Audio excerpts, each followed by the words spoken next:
She built a fashion empire, but couldn't fix her home. Until this moment, Maimuna didn't grow up with a silver spoon, but she had golden hands. Born and raised in Kano in a modest home in the heart of Gwale, she was the second daughter of Alhaji Musa, a retired civil servant, and Hajia Hadiza, a trader who sold fabrics in Sabon Gari market. Maimuna's love for fashion started early. At 14, she was already helping her mother match fabrics for customers and practicing sketching styles in the corners of her school books. By 22, she had finished her diploma in fashion and tailoring from a small vocational school. She opened a tiny shop beside her mother's store. Word spread fast, and her designs were unique, bold yet respectful of tradition. She used Ankara in ways people hadn't seen before. People started calling her Ya Kwalia, the girl who brings dresses to life. At 25, she applied and was selected for a fashion accelerator program in Abuja. It was a turning point. She packed her sewing machine, fabric bundles, and dreams and left Kano for good. Abuja was a different world, big, fast, competitive. She shared a room with another designer for the first year, hustled from show to show, and even hawked some of her designs in salons. But she didn't give up. Her talent spoke for itself. Eventually, she launched Muna Couture, a fashion and bridal styling brand. Within 2 years, she was styling high-profile brides, hosting masterclasses, and organizing weddings for elite families. Her designs graced covers. She was featured in magazines. She even planned the wedding of a senator's daughter. And that's where she met Sadiq. Tall, calm, and brilliant, he was a tech entrepreneur from Kaduna who built platforms to support Nigerian businesses online. He had just returned from the UK and was managing his Abuja and London teams. They met during a wedding consultation. Their first conversation was about lighting and color palettes. The second one about life goals. Something clicked. Their love grew quietly, deeply. Unlike other men who felt intimidated by her success, Sadiq celebrated her. He would stay up to help her label dresses, drive her to fittings, and test her wedding streaming app. Maimuna had finally found someone who saw her, not just her beauty or her talent, but her soul. They got married a year later in a beautiful ceremony that blended northern culture and modern flair. The event trended for days. Maimuna designed her own wedding dresses. Sadiq created a custom app so guests abroad could experience the event virtually. It was the perfect union, or so it seemed. But real life doesn't pause for fairy tales. Marriage introduced new pressures.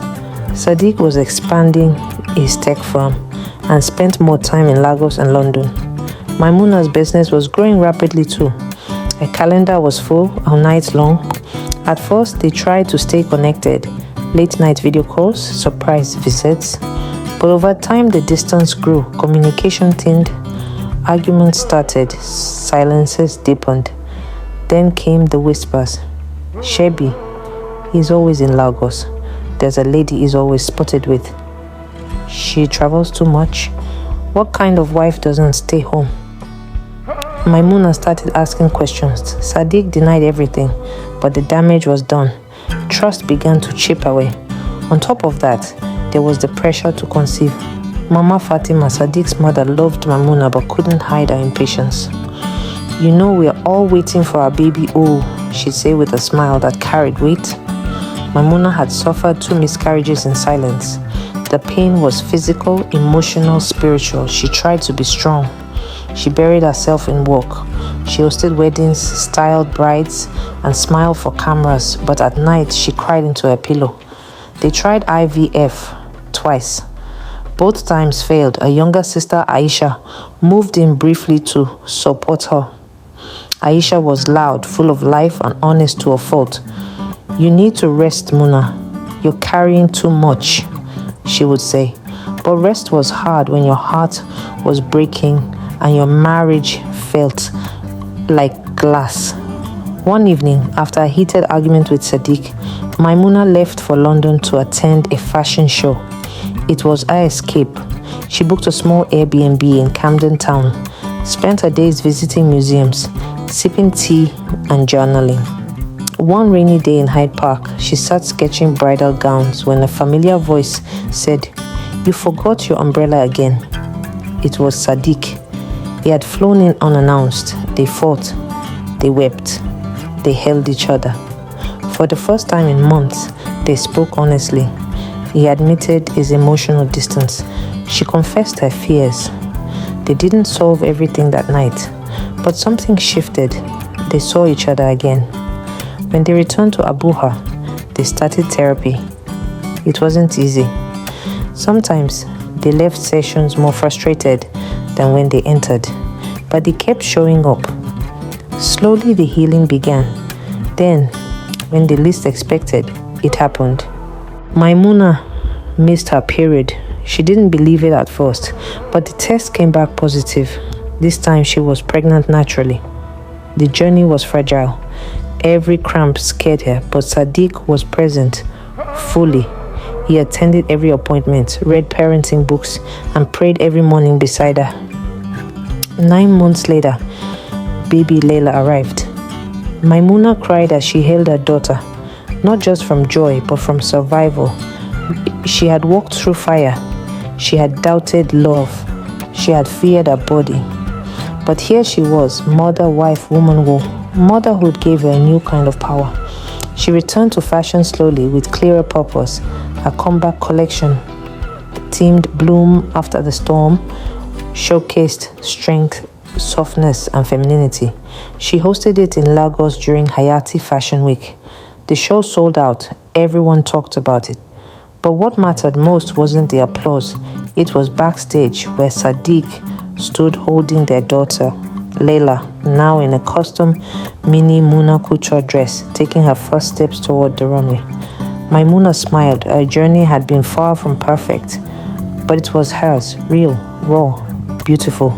She had built an empire, lost herself, questioned love, battled pain, found herself again, and in the end chose love, chose healing, chose family, and in choosing all that, she chose herself.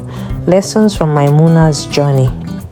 Dream big, start small. Maimuna began with a tiny shop and a big dream. Success comes step by step. Love is not perfect. Marriage has its ups and downs. Communication and honesty are key to healing. Trust and forgiveness matter. Even when trust is broken, walking through pain can bring you closer. Strength in vulnerability. It's okay to struggle and seek help. Therapy and support can save relationships. Hope after loss. Miscarriages and failures are painful, but they don't define your future. Balance career and family. It's challenging but possible to pursue your passion and nurture your family. Choose yourself. In love and life, the most important choice is to love and take care of yourself. If Maimuna's story touched you, please like this video, share it with your friends, and subscribe for more inspiring real-life stories. Have a story you want to hear? Drop it in the comments below or send us a message. We'd love to share it next. Thank you for watching and being part of this journey with us.